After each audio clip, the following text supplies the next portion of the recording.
Hello, it's Claire from Angelic Scallywags. Today I'm going to give you a tour of my tincy wincy studio. We live in a quaint 250-year-old cottage which is constantly being compared with the Burrow, Ron Weasley's home in Harry Potter.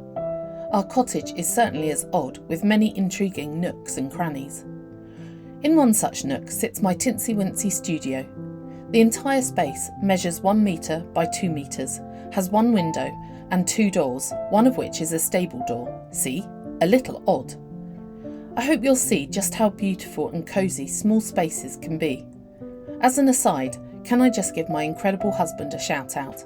He managed to make my studio dreams come true by hand making all of my shelves as well as my beautiful desk. He worked tirelessly on it during his time off, and I couldn't be more grateful.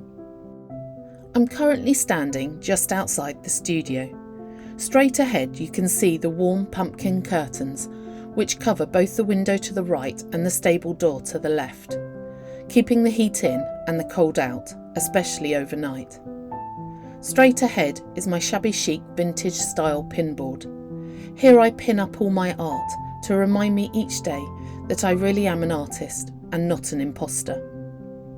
Below is my raggedy-taggedy chair, so old it has formed its cushions to mould my bottom. It is incredibly comfortable. Over the chair is a handmade patchwork quilt that my eldest daughter gave me. It fits perfectly with the aesthetic I was going for, and it offers additional warmth during the chilly autumnal, soon-to-be wintry days. The hand-crocheted cushion was bought for me by my mum for my last birthday and offers even more comfort.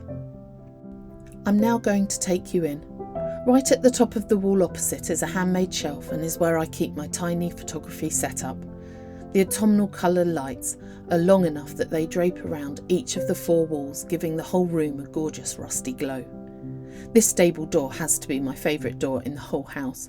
I love the depth of the wood, its oldie-woldy window, and the fact that I can fully open it in the summer and half open it in the spring. It has a cat flap that both the cats and the dog use. Well, the dog tries to use. He's a Labrador, so there's no way his chubby body is going through that hole, but it doesn't stop him trying. Below is the draft excluder my mum gifted me, especially for this office. Next, I'll be showing you my desk. Made from old scaffolding boards, Gary built it as deep as he could to utilise all the space. He had to form it around the little radiator on the right. As you can see, it's deep enough that I can have my super duper eco tank and still have the room to study, paint and create. Gary used new scaffolding boards to make the shelves and covered as much wall space as humanly possible, giving me an amazing amount of storage for such a small room. On the left is the window. Balancing on the top is a sign my youngest daughter gave me one Christmas.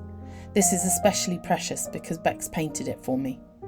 On my windowsill is a jug my best friend hand-painted for me for my 40th birthday.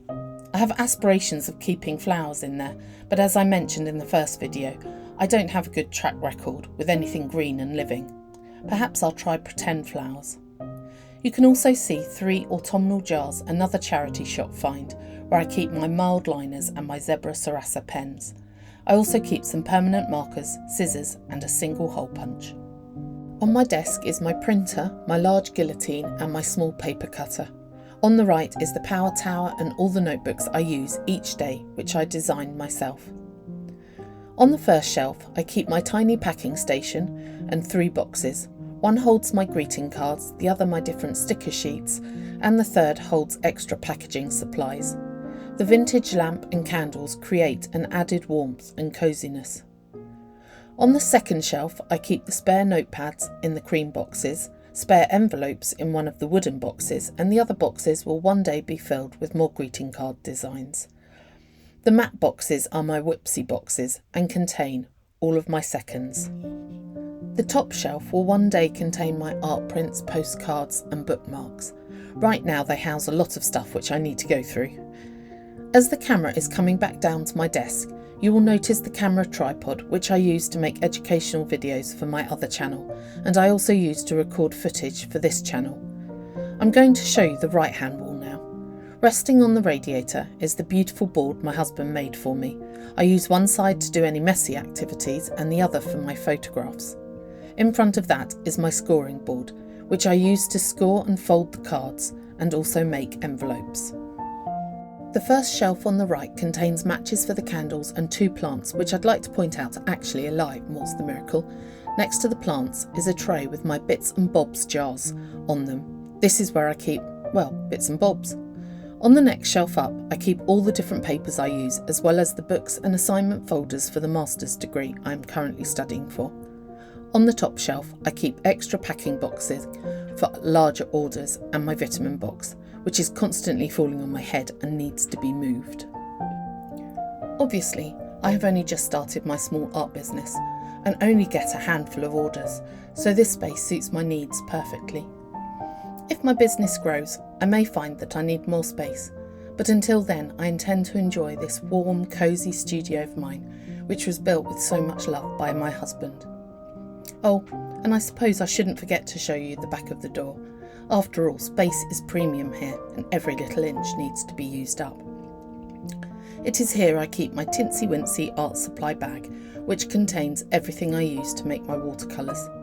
Underneath is a gorgeous hook rack which my son, who is now a strapping 22-year-old, made for me when he was just 7. I hope you've enjoyed my Tincy Wincy studio tour as much as I've enjoyed showing you. Being surrounded by so much loveliness, much of which was gifted to me or made by the people I love most in the world, makes me feel very content.